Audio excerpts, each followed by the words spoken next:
And we're back. We got about half an hour or so before the nurse comes back. So we're going to start in on our story time here. Welcome to everyone who is popping in now. What we're doing today is an unconventional stream for me. I am going to be reading a story that I have misplaced. Here it is. So we're going to be reading A Christmas Memory by Truman Capote while we hang out here with my mom, who's just dozing right there. And we're just going to have some fun and hang out. Let's get started. Bring a little holiday cheer. And this book, this actual copy, is one that I actually used as a prop. A few years ago when I played Truman Capote in a production of the one-man show True. And that was a hell of an experience on my part. Never done a one-man show before, and I don't know if I'll ever do it again. It was difficult, but I got through it. But here we go.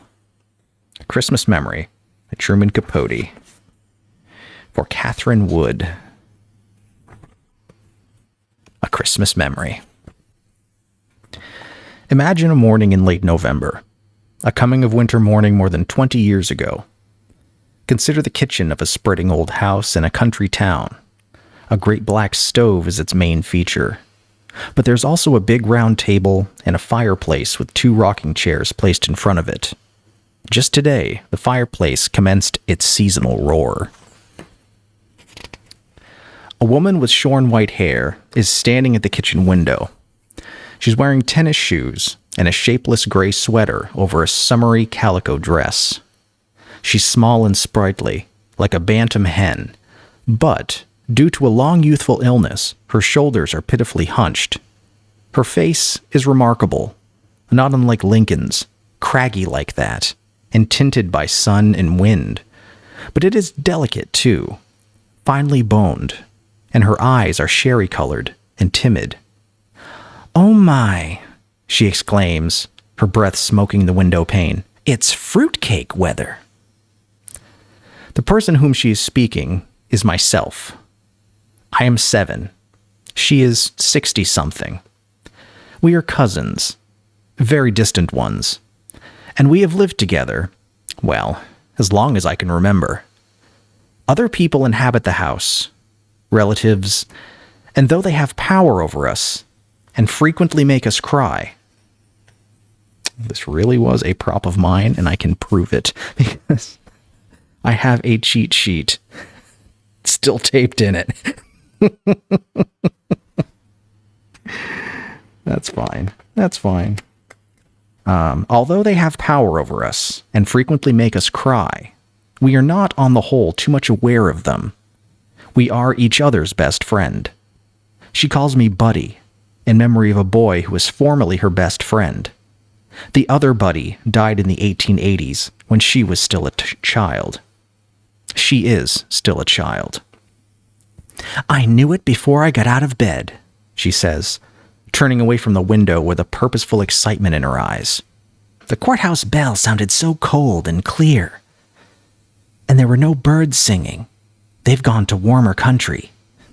Yes, indeed. Oh, Buddy, stop scuffling biscuit and fetch our buggy. Help me find my hat. We've got 30 cakes to bake." It's always the same.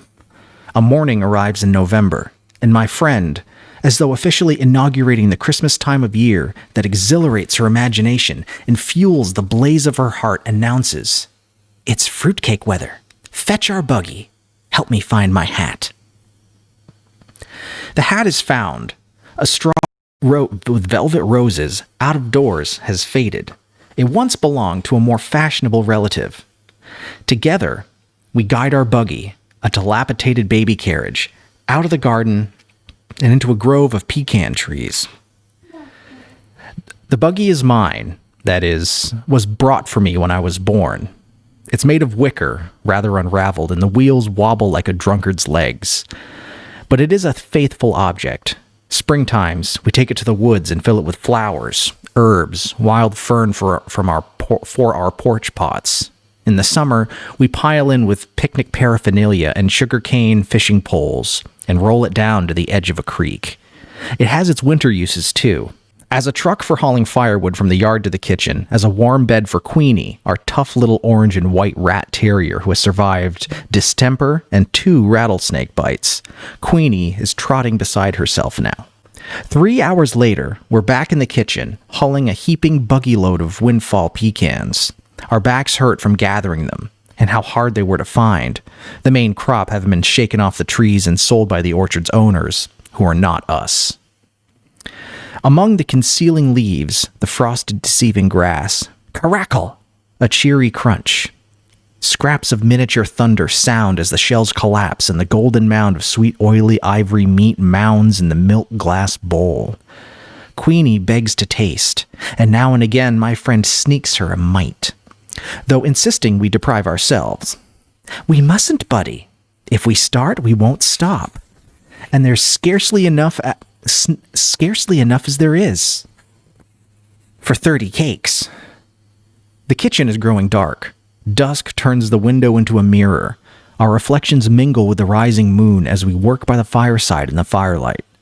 At last, when the moon is quite high, we toss the final hull into the fire, and with joined sighs, watch it catch flame. The buggy is empty. The bowl is brimful.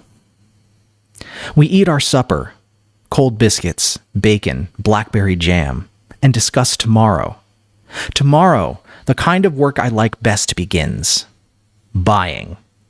Cherries and citron, ginger and vanilla and canned Hawaiian pineapple, rinds and raisins and walnuts and whiskey and oh, so much flour.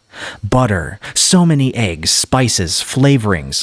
Why, we'll need a pony to pull the buggy home. But before these purchases can be made, there is the question of money. Neither of us has any, except for skinflint sums person in the house occasionally provide. A dime is considered very big money, or what we can earn ourselves from various activities, holding rummage sales, selling buckets of hard-picked blackberries, jars of homemade jam and apple jelly and peach preservatives, rounding up flowers for funerals and weddings. Once we won 79th prize, $5 in a national football contest. Not that we know a fool thing about football. It's just that we enter any contest we hear about. At the moment, our hopes are centered on the $50,000 grand prize being offered to name a new brand of coffee. We suggested AM, and after some hesitation, for my friend thought it perhaps sacrilegious, the slogan, AM, Amen. To tell the truth, our only really profitable enterprise was the Fun and Freak Museum we conducted in a backyard woodshed 2 summers ago. The fun was a stereopticon with slide views of Washington and New York lent us by a relative who had been to those places. She was furious when she discovered why we'd borrowed it. The freak was a 3-legged bitty chicken hatched by one of our own hens. Everybody hereabouts wanted to see that bitty. We charged grown-ups a nickel, kids 2 cents, and took in a good $25 before the museum shut down due to the decrease of the main attraction. But one way and another, we do each year accumulate Christmas savings, a fruitcake fund. These monies we kept hidden in an ancient bead purse under a loose board under the floor, under a chamber pot, under my friend's bed. The purse is seldom removed from this safe location, except to make a deposit, or, as happens every Saturday, a withdrawal, for on Saturdays I'm allowed 10 cents to go to the picture show. My friend has never been to a picture show, nor does she intend to. I'd rather you tell the story, buddy. That way I can imagine it more. Beside, a person my age shouldn't squander their eyes. When the Lord comes, let me see him clear.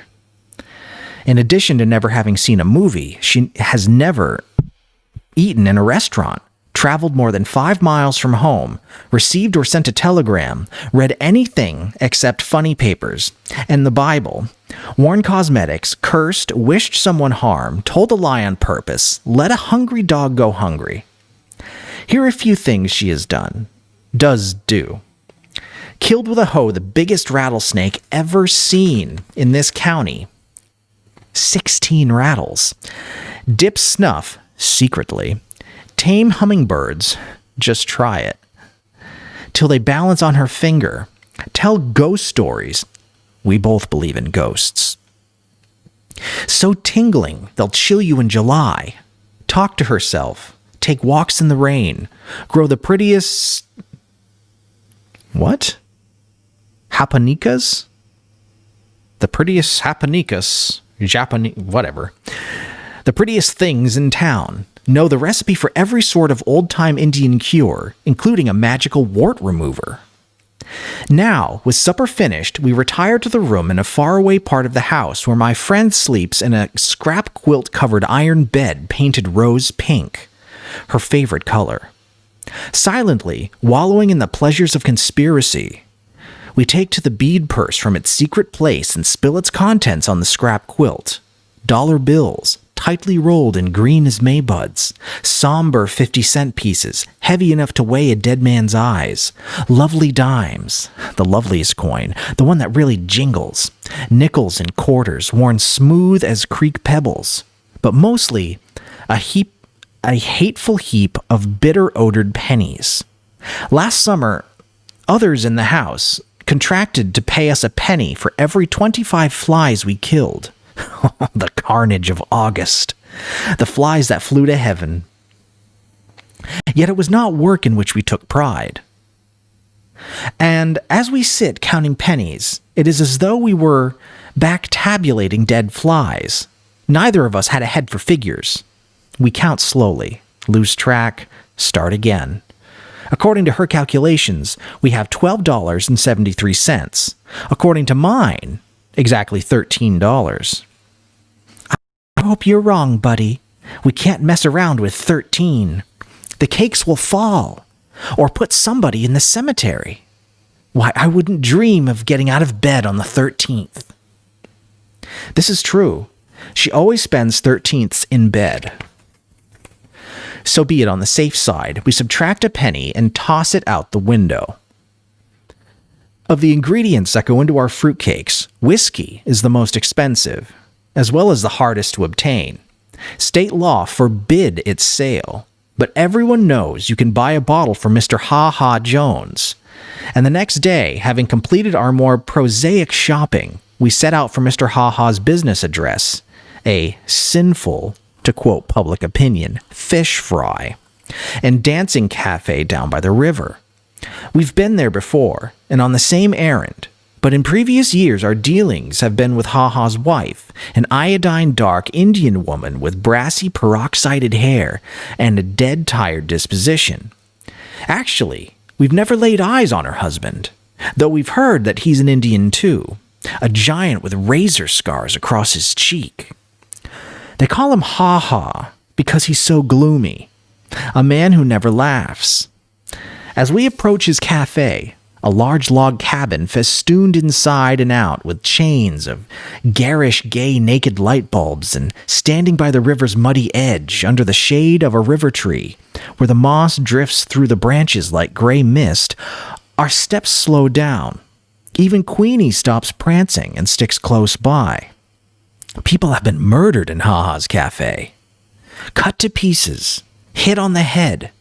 There's a case coming up in court next month. Naturally, those goings-on happen at night where the colored lights cast crazy patterns and the Victrola wails.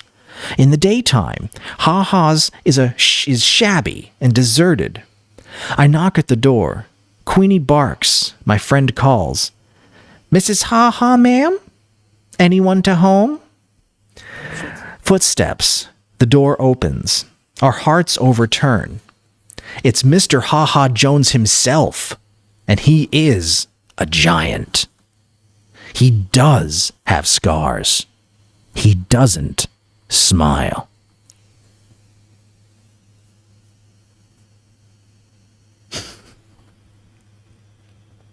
No, he glowers at us through Satan-tilted eyes and demands to know, "What do you want with Ha Ha?" For a moment, we're too paralyzed to tell. Presently, my friend half finds her voice, a whispery voice at best. "If you please, Mr. Ha-Ha, we'd like a quart of your finest whiskey." His eyes tilt more. Would you believe it?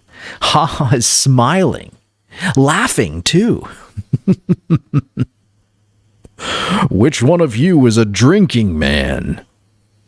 "It's for making fruitcakes, Mr. Ha-Ha. Cooking." This sombers him. He frowns. "That's no way to waste good whiskey." Nevertheless, he retreats into the shadowed cafe and seconds later appears carrying a bottle of daisy yellow, unlabeled liquor. He demonstrates its sparkle in the sunlight and says, $2. We pay him with nickels and dimes and pennies. Suddenly, as he jangles the coins in his hand like a fistful of dice, his face softens. "Tell you what," he proposes, pouring the money back into our beaded purse. "Just send me one of them fruitcakes instead." "Well," my friend remarks on our way home, "there's a lovely man. We'll put an extra cup of raisins in his cake." The black stove, stoked with coal and firewood, glows like a lighted pumpkin. Egg beaters swirl. Spoons spin round in bowls of butter and sugar. Vanilla sweetens the air. Ginger spices it. Melting, nose-tingling odors saturate the kitchen, diffuse the house, drift out to the world on puffs of chimney smoke. In 4 days, our work is done. 31 cakes, dampened with whiskey, back on windowsills and shelves. Who were they for? Friends.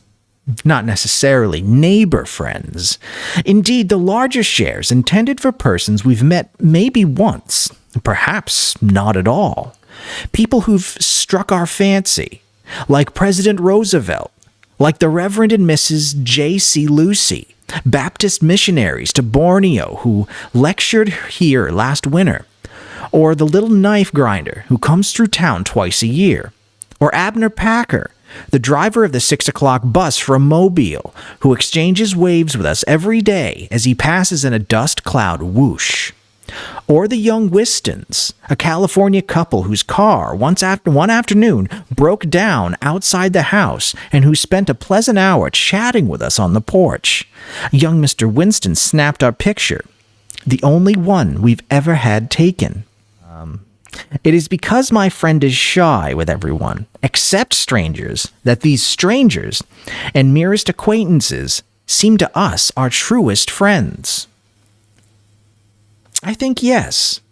Also, the scrapbook we keep of thank yous on the White House stationery, time to time communications from California and Borneo, the knife grinder's penny postcards make us feel connected to eventful worlds beyond the kitchen with its view of a sky that stops. Now, a nude December fig branch grates against the window. The kitchen is empty. The cakes are gone. Yesterday, we carted the last of them to the post office, where the cost of stamps turned our purse inside out. We're broke. That rather depresses me, but my friend insists on celebrating. With 2 inches of whiskey left in Ha-Ha's bottle. Queenie had a spoonful in a bowl of coffee. She likes her coffee chicory flavored and strong. The rest we divide between a pair of jelly glasses. We're both quite awed at the prospect of drinking straight whiskey. The taste of it brings screwed up expressions and sour shudders. But by and by, we begin to sing, the two of us singing different songs simultaneously. I don't know the words to mine, just come on along, in the dark town strutter's ball. But I can dance, and that's what I mean to be, a tap dancer in the movies. My dancing shadow rollicks on the walls. Our voices rock the chinaware. We giggle, as if unseen hands were tickling us. Queenie rolls on her back. Her paws plow the air. Something like a grin stretches her black lips. Inside myself, I feel warm and sparkly as those crumbling logs, carefree as the wind in the chimney. My friend waltzes round the stove, the hem of her poor calico skirt pinched between her fingers, as though it were a party dress. "Show me the way to go home," she sings, her tennis shoes squeaking on the floor. "Show me the way to go home." Enter two relatives, very angry, potent with eyes that scold, tongues that scald. Listen to what they have to say, the words tumbling together into a wrathful tune. "A child of 7, whiskey on his breath. Are you out of your mind? Feed child of must be loony. Road to ruination. Remember Cousin Kate? Uncle Charlie? Uncle Charlie's brother-in-law? Shame. Scandal, humiliation. Kneel, pray, beg the Lord." Queenie sneaks under the stove. My friend gazes at her shoes. Her chin quivers. Her skirt and blows her nose and runs from the room. Long after the town has gone to sleep, and the house is silent except for the chimings of clocks and the sputter of fading fires, she's weeping into a pillow already as wet as a widow's handkerchief. "Don't cry," I say, sitting at the bottom of her bed and shivering despite my flannel nightgown that smells of last winter's cough syrup. "Don't cry," I beg, teasing her toes, tickling her feet. "You're too old for that." "It's because," she hiccups, "I am too old. Old and funny." "Not funny. Fun. More fun than anybody. Listen, if you don't stop crying, you'll be so tired tomorrow we can't go cut a tree." She straightens up. Queenie jumps up on the bed, where Queenie is not allowed, to lick her cheeks. "I know where we'll find real pretty trees, buddy.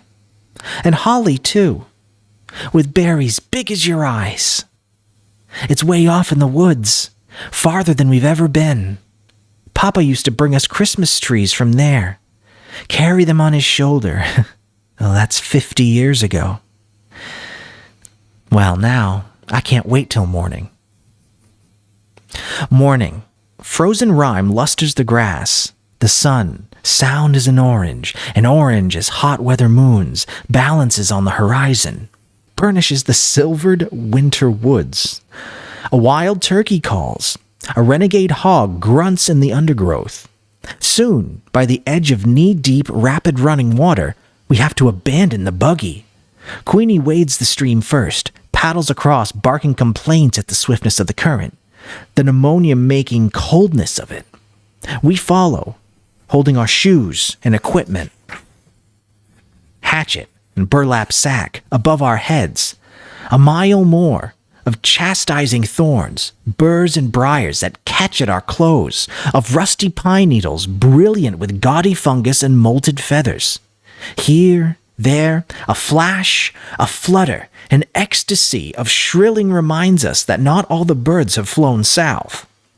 Always, the path unwinds through lemony sun pools and pitch-black vine tunnels. Another creek to cross. A disturbed armada of speckled trout froths the water around us, and frogs the size of plates practice belly flops. Beaver workmen are building a dam. On the farther shore, Queenie shakes herself and trembles. My friend shivers too, not with cold, but enthusiasm. Out of her hat's ragged roses sheds a petal as she lifts her head and inhales the pine-heavy air. "We're almost there. Can you smell it, buddy?" she says, as though we're approaching an ocean. And indeed, it is a kind of ocean. Scented acres of holiday trees, prickly-leaved hollies, red berries shiny as Chinese bells. Black crows swoop upon them, screaming. Having stuffed our burlap sacks with enough greenery and crimson to garland a dozen windows, we set about choosing a tree. "It should be," muses my friend, "twice as tall as a boy, so a boy can't steal the star. The one we pick is twice as tall as me. A brave, handsome brute that survives 30 hatchet strokes before it keels with a creaking, rending cry. Lugging it like a kill, we commence the long trek out. Every few yards, we abandon the struggle, sit down, and pant.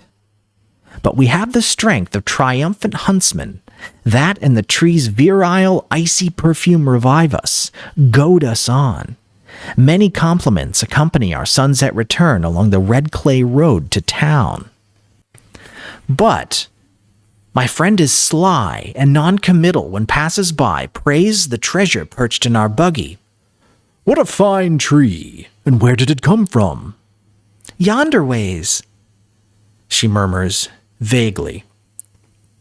Once a car stops and the rich mill owner's lazy wife leans out and whines, "Give you 2 bits cash for that old tree." Ordinarily, my friend is afraid of saying no, but on this occasion she promptly shakes her head. "Wouldn't take $1. The mill owner's wife persists. $1 my foot.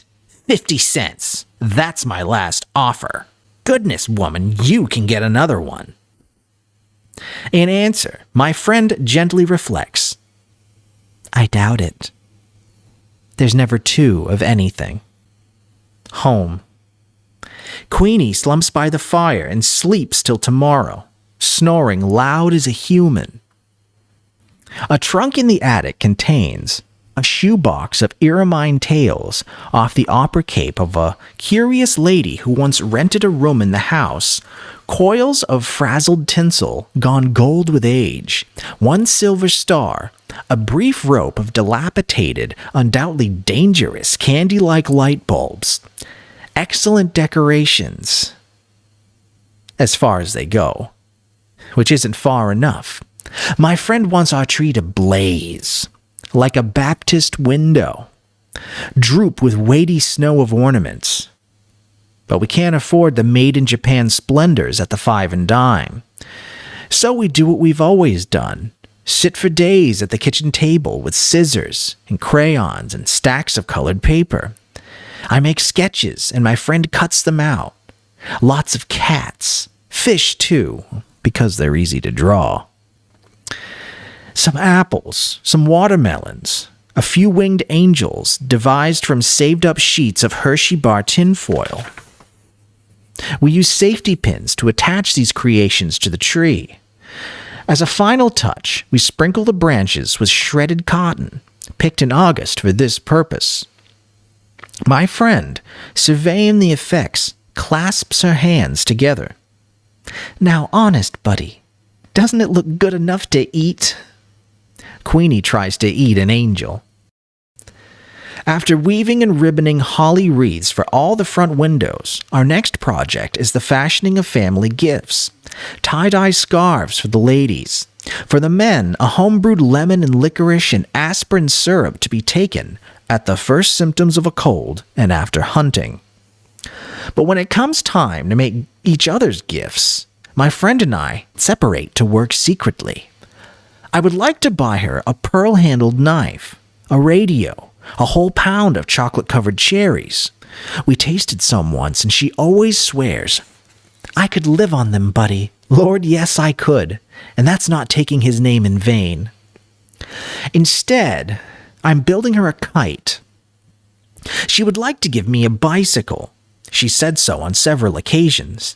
"If only I could, buddy. It's bad enough in life to do without something you want, but confound it, what gets my goat is not being able to give somebody something you want them to have. Only one of these days I will, buddy. Locate you a bike. Don't ask how. Steal it, maybe."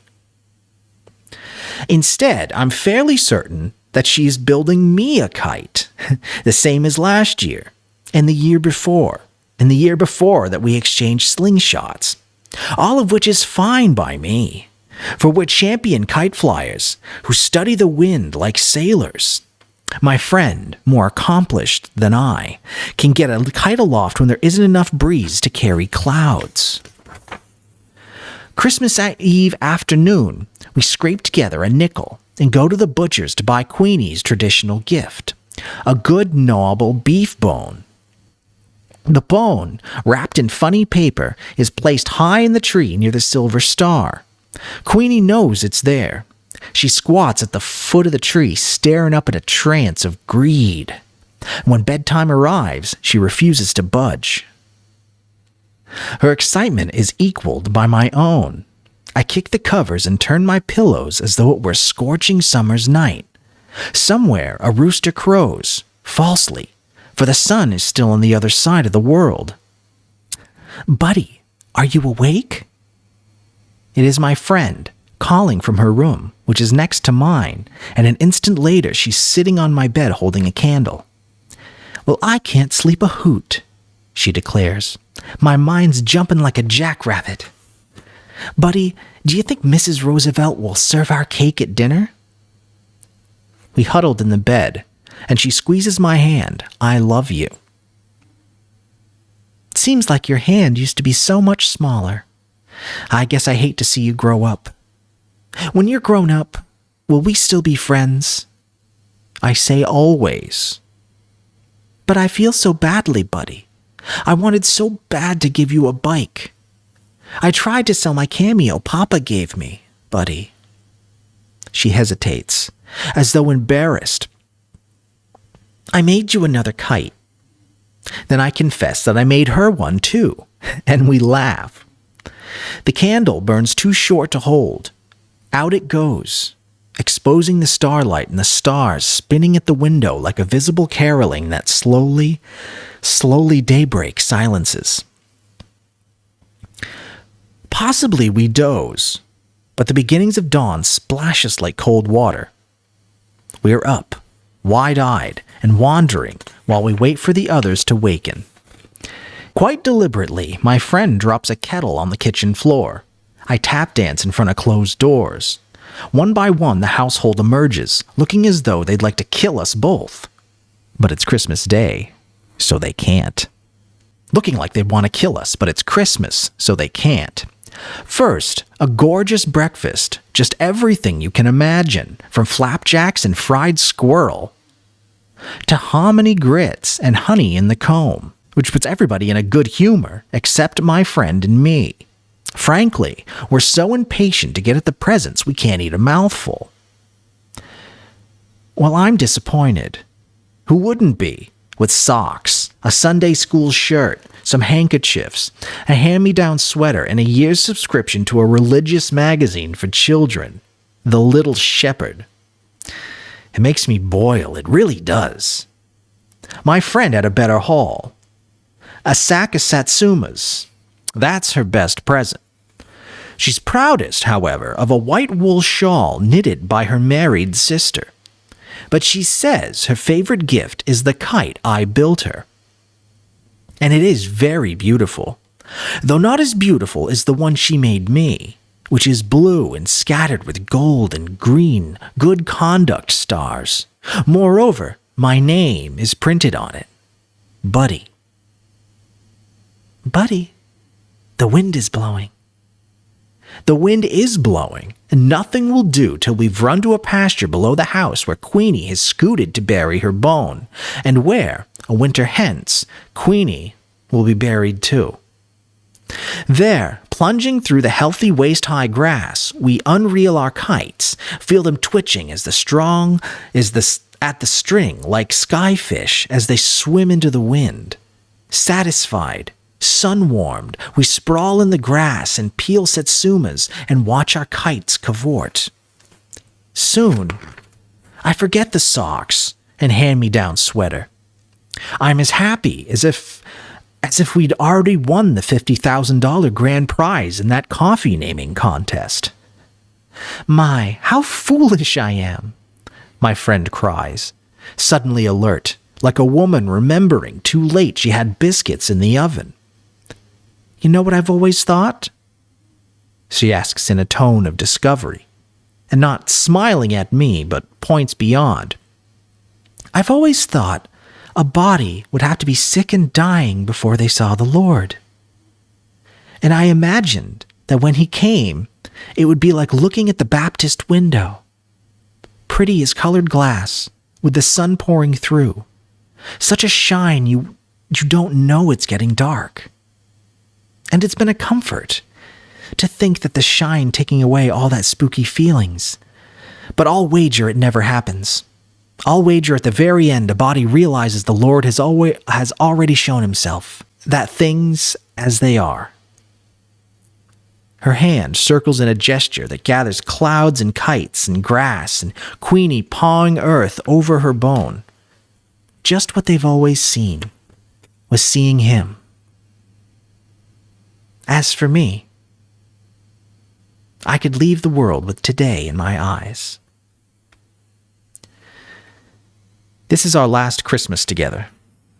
Life separates us. Those who know best decided that I belonged in a military school, and so follows a miserable succession of bugle-blowing prisons, grim revelry-ridden summer camps. I have a new home, too, but it doesn't count. Home is where my friend is, and there I never go. And there she remains, puttering around the kitchen, along with Queenie, and then alone. Buddy dear, she writes in her wild, hard-to-read script. Yesterday, Jim Macy's horse kicked Queenie bad, but thankful she didn't feel much. I wrapped her in a fine linen sheet and rode her in the buggy down to Simpson's pasture, where she can be with all of her bones. For a few Novembers, she continues to bake her fruitcake single-handedly. Not as many, but some. And, of course, she always sends me the best of the batch. Also, in every letter she encloses a dime wadded in toilet paper. See a picture show and write me the story. But gradually, in her letters, she tends to confuse me with her other friend, the buddy who died in the 1880s. More and more 13s are not the only days she spends in bed. A morning arrives in November, a leafless, birdless winter of winter morning, when she cannot rouse herself to exclaim, "Oh my, it's fruitcake weather." And when that happens, I know it. A message saying so merely confirms a piece of news some secret vein had already received, severing from me an irreplaceable part of myself, letting it loose like a kite on a broken string. That is why, walking across a school campus on this particular December morning, I kept searching the sky, as if I expected to see, rather like hearts, a lost pair of kites hurrying towards heaven. That's the end. It's Truman Capote's Christmas Memory.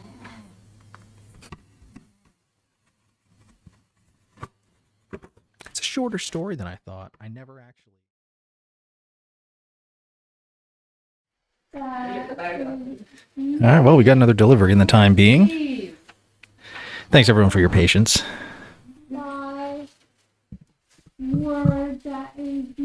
We've just gotten another delivery received. Mr. Delivery. Mr. Bouquet. All right, Carrie, where would you like these ones? You don't have any room anywhere. Where do you suggest are? I mean, if you want to leave them on the table for now, I can... And just a quick look around here. You can see we're running out of space for flowers. Pretty much every surface has either flowers or balloons on them. It's wonderful. It really is. Reposition you with the next, okay? What we're gonna have to do eventually is line all these up and take pictures of them. So we're a couple of pages in, but we're trying our darndest. We're going to get through a Christmas memory during this stream, and if we have to pop out, you know, that's just the way it is. We're in a very cooperative and thoughtful place right now. So here we go. Where were we? Pecan trees. That's where we left off.